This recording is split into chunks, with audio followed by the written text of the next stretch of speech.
આગળ વાત કરીએ તો ગુજરાત એટીએસે ઉત્તર પ્રદેશથી ડ્રગ્સ ઝડપી પાડ્યું છે। રો મટીરીયલ સાથેનું 6 કિલો મેફેડ્રોન ડ્રગ્સ જપ્ત કરવામાં આવ્યું છે। અંબેડકર નગરમાં દરોડા પાડી અને ડ્રગ્સ સાથે 2 શખ્સોને પકડી પાડવામાં આવ્યું છે અને બીજી તરફ એટીએસે સમગ્ર મામલે હવે વધુ તપાસ પણ હાથ ધરી છે।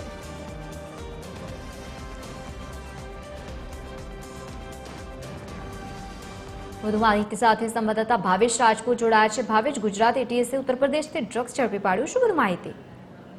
વાત કરવામાં આવે તો ગુજરાત એટીએસને જે પ્રકારે ઇનપુટ મળ્યા હતા તેના આધારે ઉત્તર પ્રદેશમાં દરોડા પાડવામાં આવ્યા અને દરોડા દરમિયાન રો મટીરીયલ સાથેનું અંદાજે 6 કિલો મેફેડ્રોન મળી આવ્યું છે, જેની કિંમત આંતરરાષ્ટ્રીય બજારમાં કરોડો રૂપિયાની થાય છે અને આ ડ્રગ્સના જથ્થા સાથે 2 વ્યક્તિઓને પકડવામાં આવ્યા છે।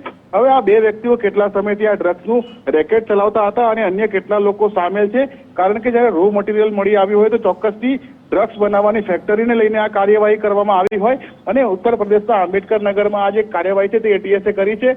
બંને લોકોને હવે અમદાવાદ એટીએસ ખાતે લાવવામાં આવ્યા છે, પૂછપરછ હાથ ધરવામાં આવી રહી છે અને હવે તપાસ દરમિયાન શું હકીકતો સામે આવે છે અને ડ્રગ્સનું રેકેટ કયા કયા રાજ્યો સાથે સંકળાયેલું છે તે તમામ ખુલાસાઓ થોડી વારમાં સામે આવશે। જી બિલકુલ ભાવેશ, આભાર સમગ્ર માહિતી સાથે જોડાવા બદલ। તો ડ્રગ્સ સાથે 2 લોકો પકડાયા છે। ઘટનાને લઈને વધુ કાર્યવાહી પણ હાથ ધરવામાં આવી।